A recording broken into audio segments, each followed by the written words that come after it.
Good morning વિદ્યાર્થી મિત્રો. હવે ગયા લેક્ચરની અંદર આપણે ચેપ્ટર નંબર 2 ની શરૂઆત કરી હતી અને પરમાણુના જે 3 મૂળભૂત કણ છે ઇલેક્ટ્રોન, પ્રોટોન અને ન્યુટ્રોન, એની શોધ કેવી રીતે થઈ હતી, એનો વીજભાર શું છે, એનું દળ શું છે, એના વિશે વાત કરી હતી. બરાબર, અહીંયા તમને કોષ્ટક 2.1 આપેલું છે જેની અંદર બધી જ માહિતી એના વિશે આપેલી છે. ચાલો તો પરમાણુના નમૂના વિશે વાત કરીએ. તો પરમાણુનો નમૂનો એટલે છે શું? તો ભાઈ પરમાણુનું બંધારણ કેવું હશે એ બાબતે અલગ અલગ વૈજ્ઞાનિકોએ પોતાની અલગ અલગ રજૂઆત કરેલી છે. એના વિશે આપણે વાત કરવાની છે. બરાબર, ચાલો. ઉપરના વિભાગોમાં વર્ણવેલા પ્રયોગના પરિણામે એવું સૂચન કર્યું કે ડાલ્ટનનો અવિભાજ્ય પરમાણુ ધન અને ઋણ ભાર ધરાવતા અવપરમાણુય કણોનો બનેલો છે. હવે વૈજ્ઞાનિકો માટે મોટી સમસ્યા શું હતી? તો એ કેવી રીતે ગોઠવાય છે અને પરમાણુ બને છે એ કેવી રીતે સમજાવવું, એ સૌથી મોટો પ્રશ્ન હતો. બરાબર, ચાલો કઈ કઈ સમસ્યા હતી એ કીધું છે. તો ભાઈ સબ એટોમિક પાર્ટિકલ અવપરમાણુય કણોની શોધ પછી આ પરમાણુની સ્થાયીતા કેવી રીતે સમજાવવી એ સૌથી મોટો પ્રશ્ન હતો. બીજો પ્રશ્ન, એક તત્વની બીજા તત્વ સાથેની વર્તણૂકની સરખામણી ભૌતિક અને રાસાયણિક ગુણધર્મના સંદર્ભમાં કેવી રીતે કરવી. ધારો કે તમે એક મોડલ બનાવ્યું કે આવું પરમાણુનું બંધારણ છે, તો દરેક તત્વને લાગુ પડવું જોઈએ. અમુકને પડે, અમુકને ન પડે તો ન ચાલે. બરાબર, કારણ કે એના આધારે તમારે એના ભૌતિક ને રાસાયણિક ગુણધર્મ કહેવાના છે. બીજી વસ્તુ, જુદા જુદા પરમાણુઓના સંયોગીકરણથી બનતા જુદા જુદા અણુના સર્જનની સમજ આપવાની હતી. હવે આપણે અલગ અલગ પરમાણુ ભેગા કરીએ, જેમ કે CO2 બે ઓક્સિજન એક કાર્બનનો બનેલો છે, તો આ બંધારણો ભેગા થઈને અણુ કેવી રીતે બને છે એ પણ સમજાવવું જોઈએ. એનાથી પરમાણુ દ્વારા શોષાતા કે ઉત્સર્જન પામતા વિદ્યુત ચુંબકીય વિકિરણની લાક્ષણિકતાનો સ્વભાવ અને ઉદ્ભવને પણ સમજાવવા પડે. કોઈ પણ પરમાણુને ઉર્જા આપવામાં આવે તો એ ઉર્જાનું શોષણ કરે છે ત્યારે શું થાય છે, એ ઉર્જા મુક્ત કરે છે ફરી ત્યારે શું થાય છે, એની ડિટેલમાં માહિતી આપણને એ બંધારણથી મળવી છે. તો આવા બધા પ્રશ્ન વૈજ્ઞાનિકો સમક્ષ હતા અને ઘણા બધા વૈજ્ઞાનિકોએ પોતપોતાની રીતે પોતાના મોડલ રજૂ કર્યા. જેમાં સૌથી પહેલો નમૂનો આવે છે જે થોમ્સનનો નમૂનો, અને ત્યારબાદ બીજો નમૂનો આવશે અર્નેસ્ટ રુથરફોર્ડનો નમૂનો. ચાલો તો સૌથી પહેલો નમૂનો જે છે જે થોમ્સનનો નમૂનો, એના વિશે આપણે વાત કરીએ. હવે કાંઈ નથી જે થોમ્સનના નમૂનામાં, બહુ સિમ્પલ ને સાદી વાત એને કરી હતી કે ઉદાહરણ તમે કે એક તમે તરબૂચ લઈ લો કે કોળું લઈ લો, પમ્પકિન જેને કહેવાય.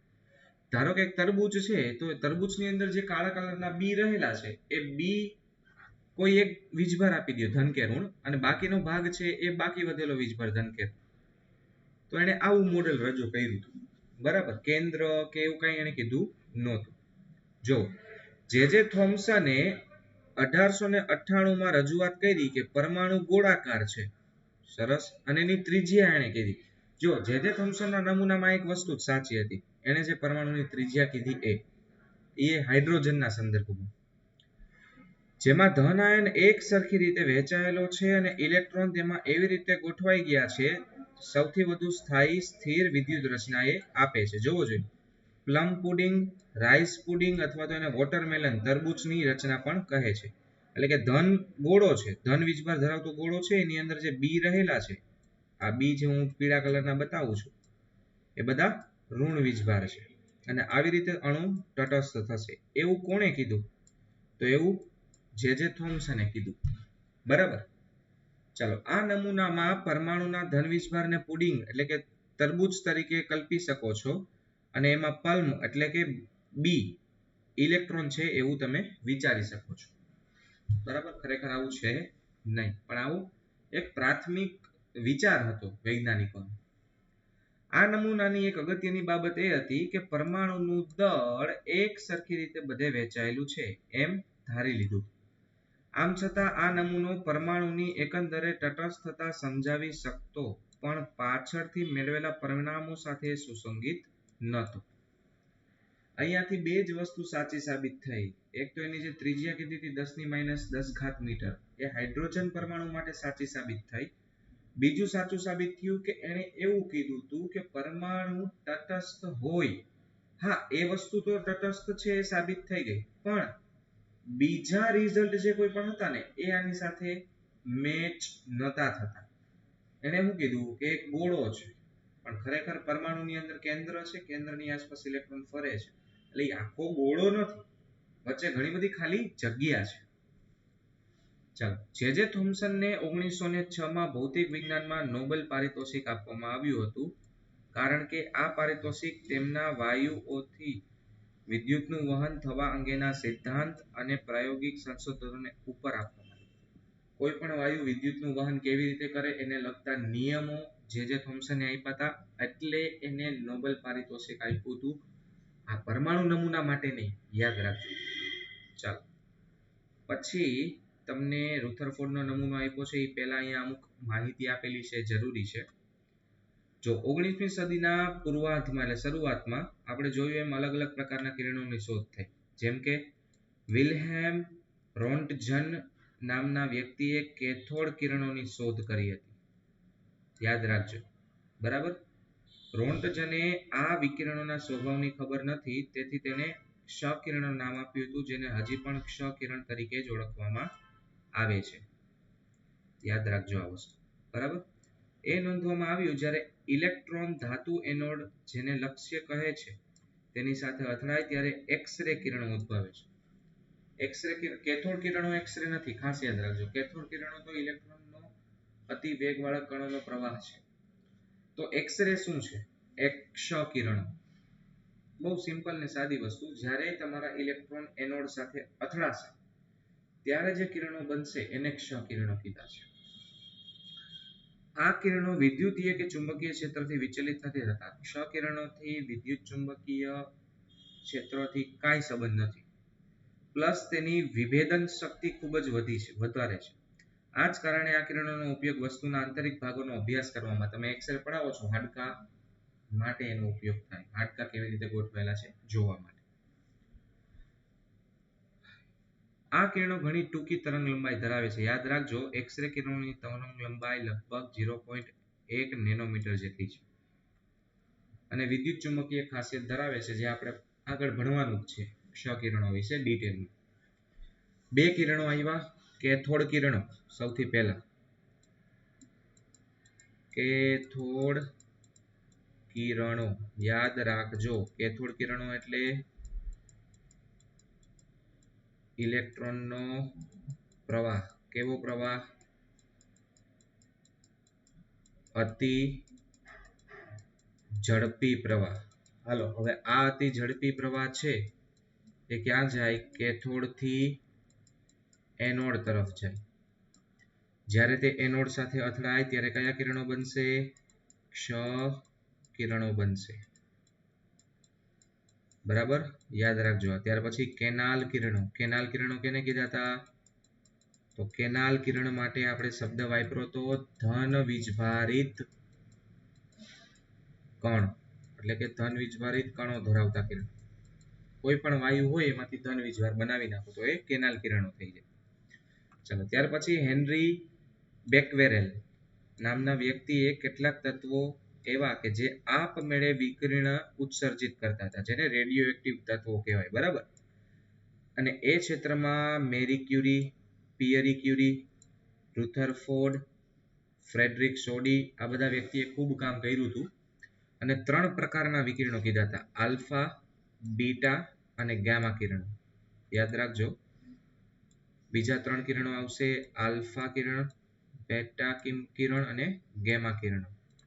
ચાલો, આલ્ફા કિરણો ખૂબ ઊંચી ઉર્જા ધરાવતા કણો છે, જે 2 એકમ ધન વીજભાર અને 4 એકમ પરમાણુય દળ ધરાવે છે.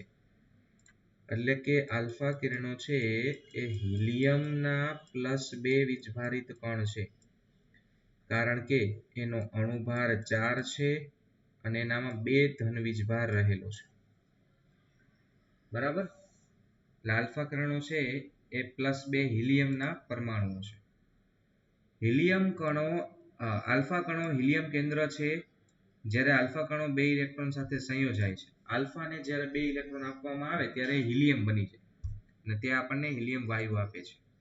બીટા કિરણો ઋણ વીજભારિત કણો છે અને ઇલેક્ટ્રોન જેવા છે. બીટા કિરણો કેવા છે? એ ઋણ વીજભારિત કણો છે અને કેના જેવા છે? ઇલેક્ટ્રોન જેવા છે. યાદ રાખજો. ગેમા કિરણો ક્ષ કિરણો જેવા ઊંચી આવૃત્તિવાળા વિકિરણ છે અને ગેમા કિરણો છે એ માત્ર વિકિરણ જ છે, એમાં કોઈ કણો રહેલા નથી. એની જેમ ક્ષ કિરણ પણ શું છે? એ પણ એક વિકિરણ જ છે, એની અંદર કોઈ કણો નથી, એટલે કે વિદ્યુત કે ચુંબકીય ક્ષેત્રમાં વિચલન પામતા નથી. સ્વભાવે કેવા છે? તટસ્થ છે, કોઈ કણ ધરાવતા નથી. ભેદન શક્તિના સંદર્ભમાં આલ્ફા કણની ભેદન શક્તિ સૌથી ઓછી છે. બીટા કણોની આલ્ફા કરતા 100 ગણી વધારે છે અને ગેમા કણોની આલ્ફા કરતા 1000 ગણી વધારે ભેદન શક્તિ છે. આ ખાસ યાદ રાખજો. ભેદન શક્તિ એટલે આરપાર નીકળવાની ક્ષમતા.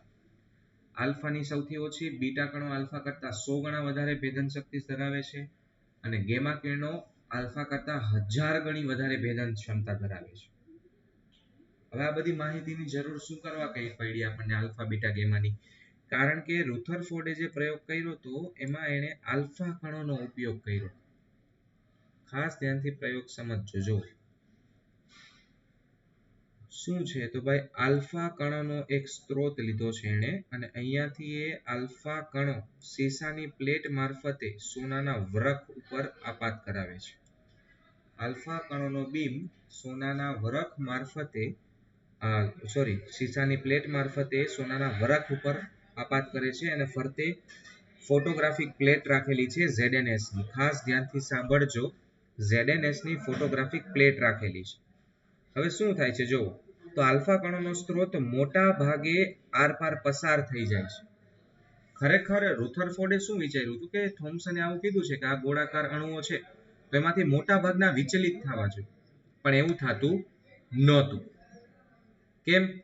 કારણ કે પરમાણુનું સમગ્ર દળ એક કેન્દ્રમાં ભેગું થયેલું છે, જેને આપણે ન્યુક્લિયસ કહીએ છીએ.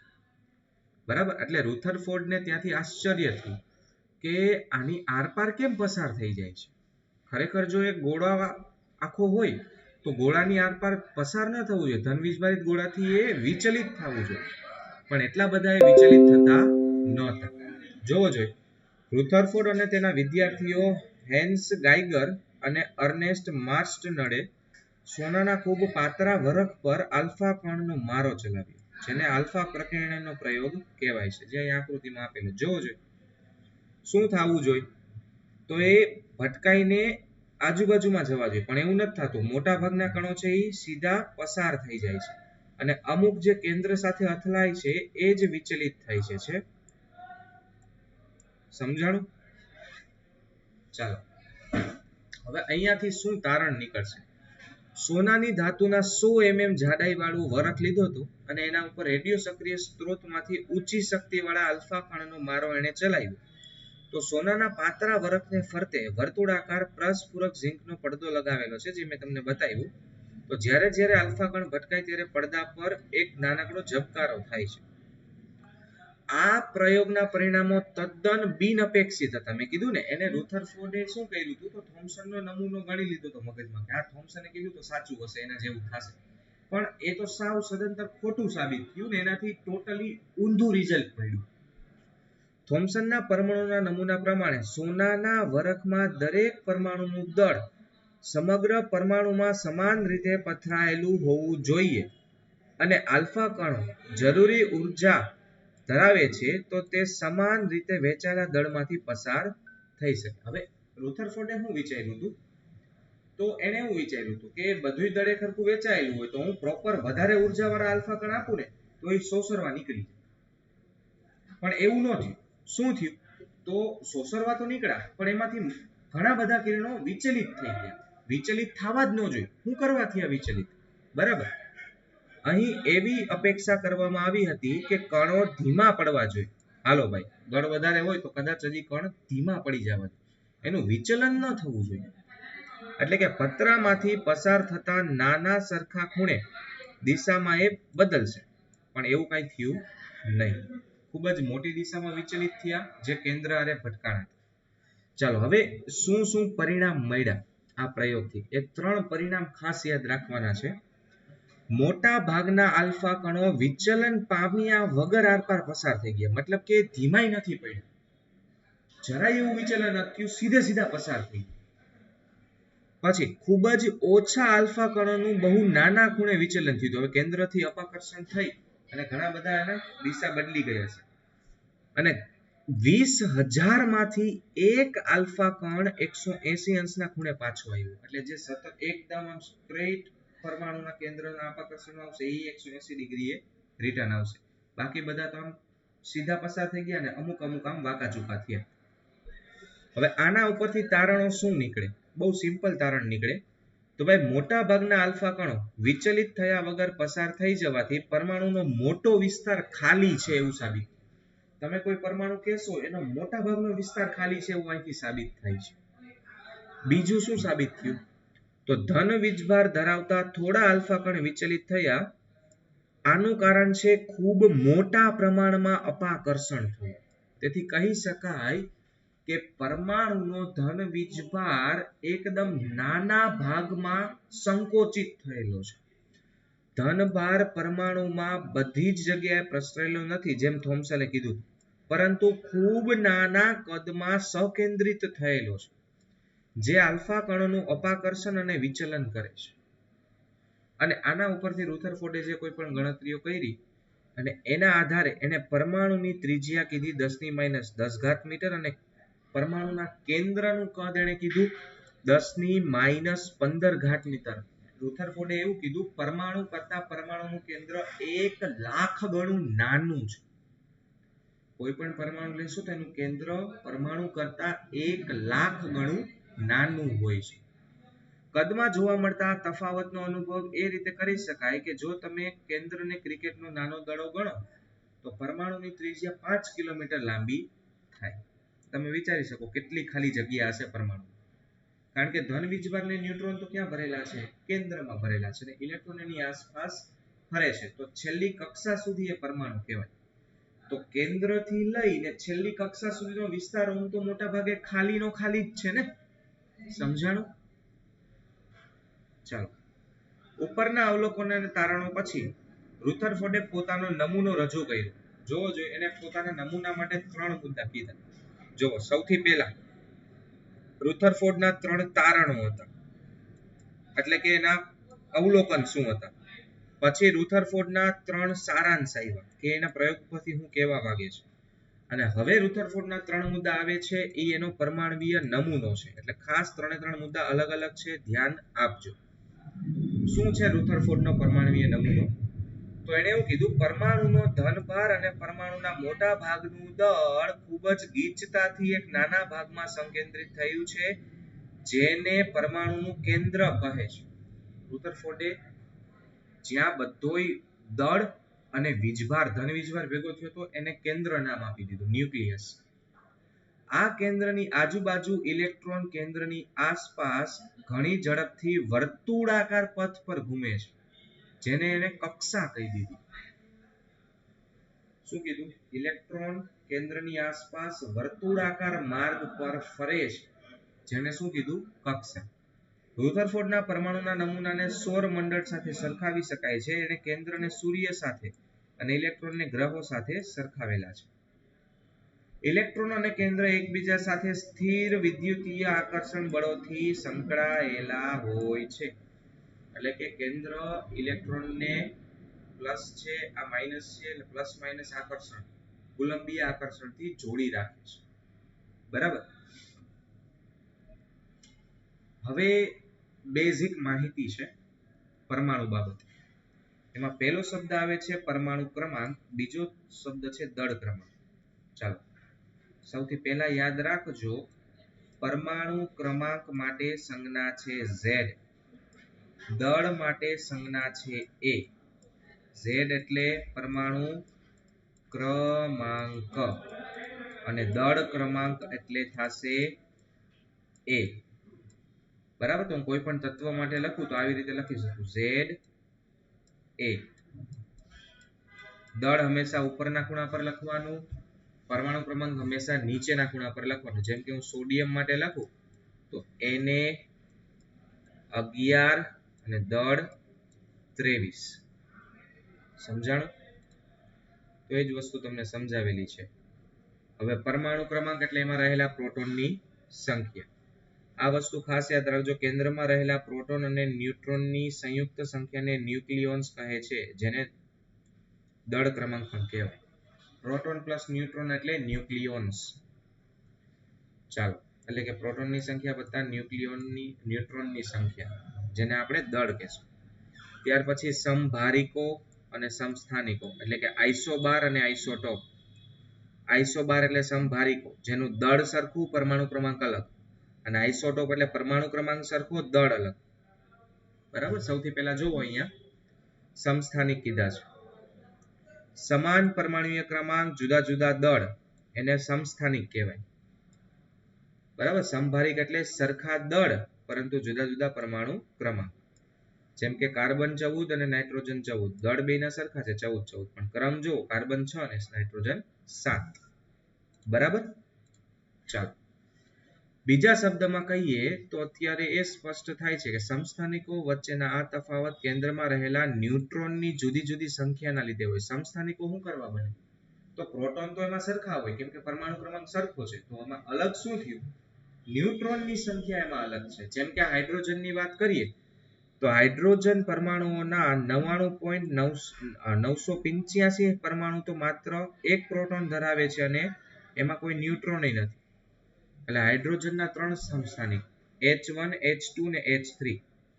H1 એટલે પ્રોટિયમ, H2 ને ડ્યુટેરિયમ કહેવાય અને H3 ને ટ્રિટિયમ કહેવાય. એની સંજ્ઞા આપી દીધી છે.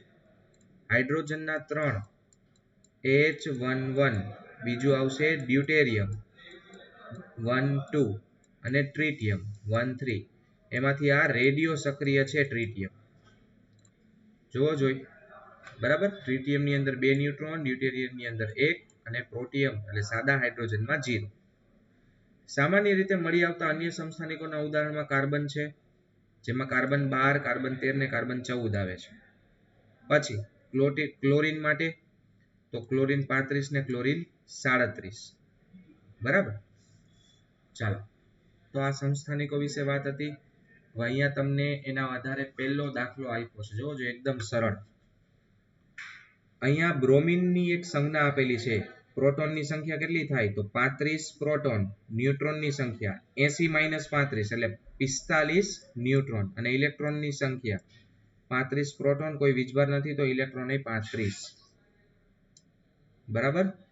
એક સ્પીસીસ છે જેમાં ઇલેક્ટ્રોન 18 છે, પ્રોટોન 16 છે ને ન્યુટ્રોન 16 છે. તો કેવી રીતે લખશો? 16 x અને 16 ન્યુટ્રોન એટલે 16 દુ 32 અને 18 ઇલેક્ટ્રોન છે એટલે -2. બરાબર. ચાલો, અને 16x શું થઈ જશે? આપણું સલ્ફર, કેમ કે 16 પરમાણુ ક્રમાંક સલ્ફર નો હોય તો આપણું અણુસૂત્ર થાય 16 સલ્ફર 32 એનું દળ અને -2 એના પર વીજભાર, કેમ કે 18 ઇલેક્ટ્રોન હતા ને. જોવો જોઈએ. એટલે જો છે. ચાલો, પછી તમને આપ્યું છે રુથરફોર્ડના નમૂનાની ખામી. એટલે રુથરફોર્ડના નમૂનામાં પ્રોબ્લેમ શું હતી? તો એમાં એકમાત્ર પ્રોબ્લેમ હતી, રુથરફોર્ડના નમૂનામાં એકમાત્ર પ્રોબ્લેમ હતી. એના માટે આપણે આટલું લાંબુ નહીં વાંચીએ. બરાબર. ચાલો, ગુરુત્વાકર્ષણ નામ સાંભળેલું છે ને તમે? બરાબર. ગુરુત્વાકર્ષણ શું છે? તો ગુરુત્વાકર્ષણ એક એવું બળ છે જે બે કણને એકબીજા સાથે આકર્ષે છે. બરાબર. અને પ્લસ એમાં તમે કયું બળ લગાવી દીધું? કુલંબીય બળ, સ્થિર વિદ્યુતીય બળ. હવે બે બળ ભેગા થયા તો આ ઇલેક્ટ્રોન જે આમ ફરે છે એ ધીમે ધીમે કેન્દ્રની નજીક આવતો જાય ને, એની સ્પીડ વધતી જાય અને તરત કેન્દ્રમાં સમાઈ જવો જોઈએ. એવું થાય પરમાણુમાં? એવું કોઈ દિવસ નથી થતું. તો રુથરફોર્ડે જે કીધું કે ઇલેક્ટ્રોન વર્તુળાકાર માર્ગે ગતિ કરે છે, એ ખોટું સાબિત થાય. જોવો જોઈએ. જો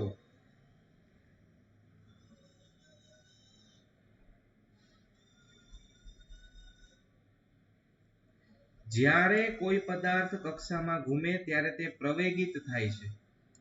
જો પદાર્થ અચળ ગતિથી કક્ષામાં ઘૂમતો હોય તો પણ દિશા બદલવાના કારણે એ પ્રવેગિત થવો જોઈએ. હું તમને બેસ્ટ એક્ઝામ્પલ આપું. એક દોરીના ખૂણે પથ્થર બાંધો અને હાથ ફેરવા વગર આને આમ ગોળ ગોળ ફેરવશો તો દોરી તમારા હાથ ઉપર વીંટળાઈ જશે. કેમ? એ કેવી ગતિ કરશે? પ્રવેગિત ગતિ કરશે. આથી કેન્દ્રીય નમૂનામાં ઇલેક્ટ્રોન ગ્રહની જેમ કક્ષામાં ઘૂમે છે અને એવું કરે તો એ પ્રવેગિત ગતિ થાય. કેમ કે અહીંયા સ્થિર વિદ્યુતીય બળે લાગે છે. ઉપરથી મેક્સવેલના વિદ્યુત ચુંબકીય સિદ્ધાંત પ્રમાણે કોઈ ભારિત કણ પ્રવેગિત થાય ત્યારે તે વિદ્યુત ચુંબકીય વિકિરણ ઉત્સર્જિત કરે છે. હવે ઇલેક્ટ્રોન તો એમાં કોઈ કિરણો ઉત્સર્જિત કરતા નથી. સમજાણું? ગ્રહમાં આવું કઈ ન થાય. કેમ કે ગ્રહ વીજભાર વગર છે.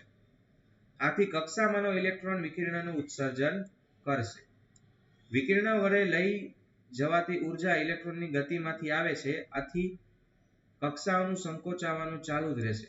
હાલો, હવે મેક્સવેલે શું કીધું હતું કે વિકિરણ ઉત્પન્ન થવા જોઈએ, ઉર્જા ઉત્સર્જિત થવી જોઈએ જ્યારે કોઈ કણ ગતિ કરે ત્યારે.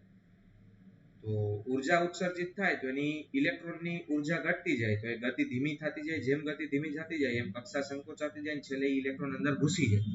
પણ એવું કાંઈ તો થતું નથી. અને આ બધી આપણે ગણતરી કરીએ ને તો 10⁻8 સેકન્ડની અંદર જ ઇલેક્ટ્રોન છે ને કેન્દ્રમાં ઘૂસી જાય.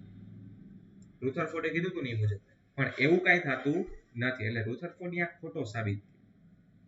આમ રુથરફોર્ડનો નમૂનો પરમાણુની સ્થાયીતા સમજાવી શકતો નથી. બધું એને સાચું કીધું, ખાલી એને જે ઇલેક્ટ્રોનની વર્તુળાકાર ગતિ કીધી ને એ ખોટું કીધું.